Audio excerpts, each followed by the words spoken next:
The recent attempted bombing near Prime Minister Netanyahu's residence has sent shockwaves through Israeli society. The incident has not only raised questions about the security measures in place, but also about the broader implications for the nation's stability. This incident, coming amidst a backdrop of heightened political tensions and social unrest, has shaken the nation to its core. The streets of Israel have been filled with protests and rallies, reflecting the deep-seated frustrations and divisions within the society. The attack, though unsuccessful, has exposed the fragility of peace and stability in the region. The immediate response from the authorities was swift, but the psychological impact on the citizens has been profound. It has also ignited a firestorm of debate about security failures, political accountability, and the escalating divisions within Israeli society. Politicians from all sides are now engaged in heated discussions, each trying to leverage the situation to their advantage. The immediate aftermath of the attack saw a flurry of activity. Emergency response teams were deployed, and the area was quickly secured to prevent any further threats. Security forces were placed on high alert, with checkpoints and patrols intensified across major cities. The heightened security measures are a clear indication of the government's determination to prevent any future attacks. The Shin Bet, Israel's internal security service, launched a full-scale investigation to apprehend the perpetrators and uncover any potential network involved. Their efforts are crucial in ensuring that those responsible are brought to justice.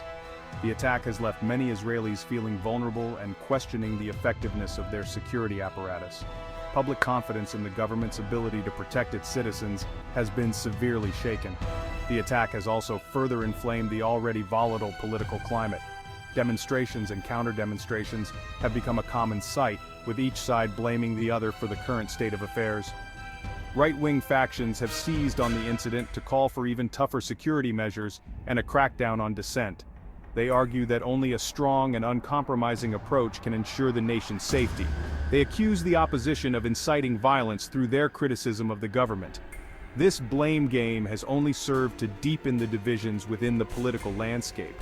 The left, meanwhile, points to the incident as evidence of the government's failure to address the root causes of extremism and the erosion of democratic norms. They argue that a more inclusive and democratic approach is needed to heal the nation's wounds. This attack is not just a physical assault on a symbol of Israeli power, it is an assault on the very fabric of Israeli society.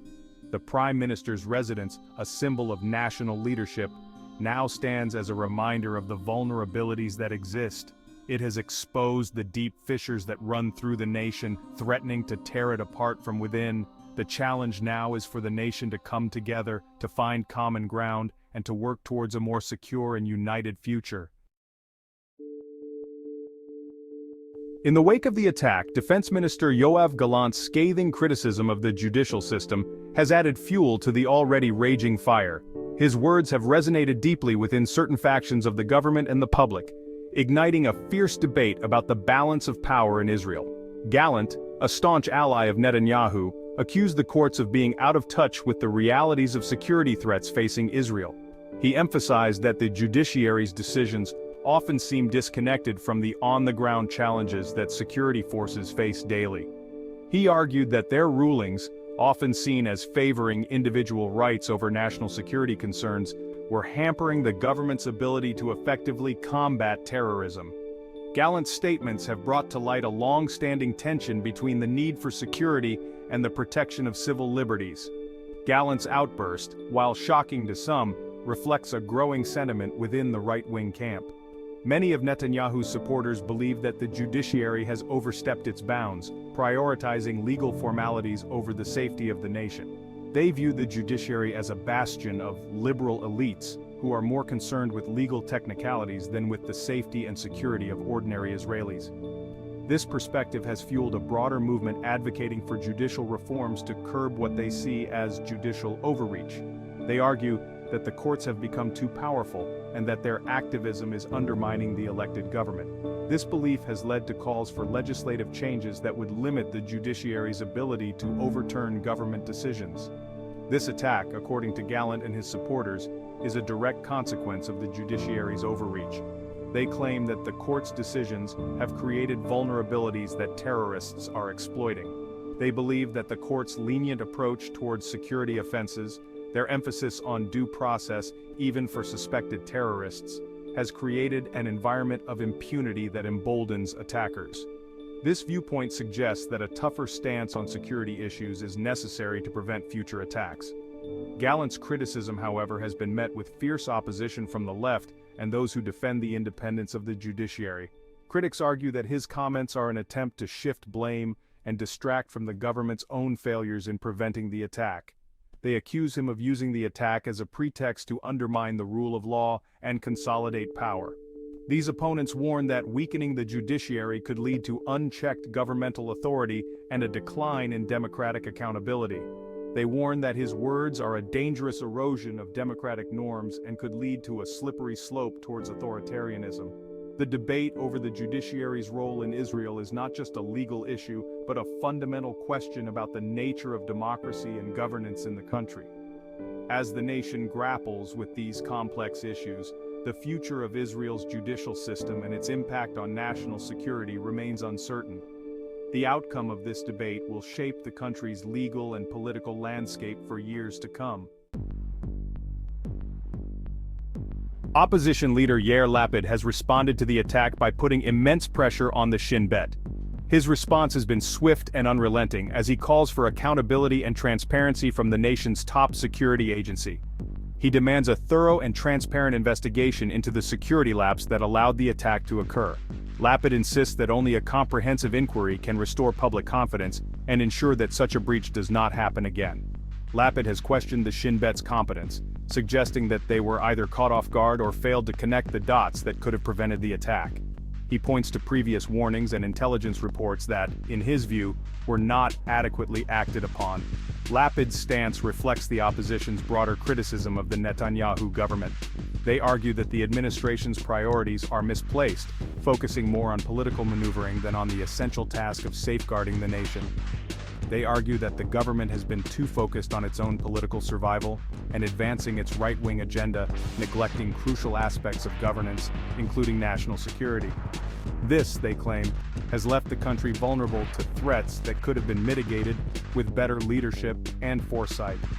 They believe that this lack of focus has created a climate of complacency and incompetence within the security establishment.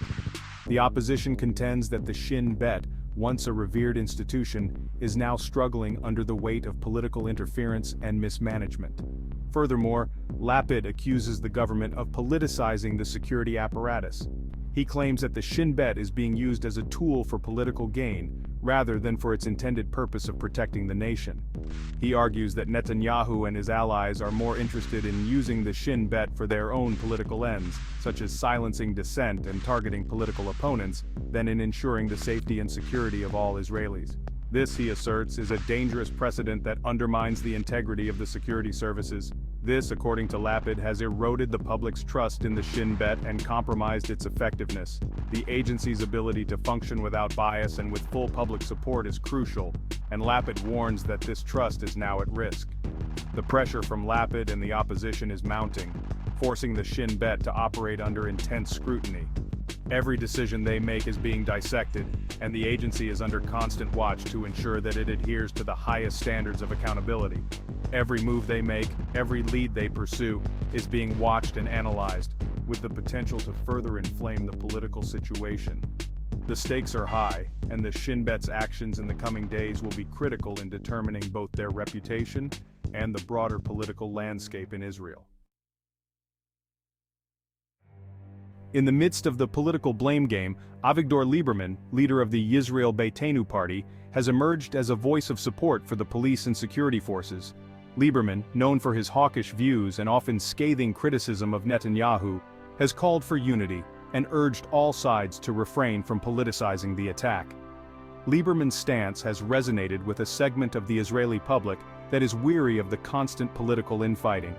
They see his call for unity as a refreshing change from the usual partisan bickering that often follows such incidents. His support for the security forces, while not unexpected, carries weight given his security credentials as a former defense minister and foreign minister. Lieberman's intervention has injected a dose of pragmatism into the public discourse.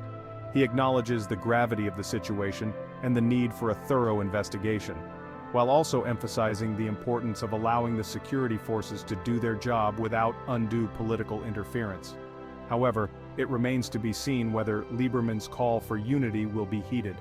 The political climate in Israel is highly polarized, and the attack has only deepened the existing divisions. The blame game is likely to continue, with each side using the incident to score political points and advance their own agendas.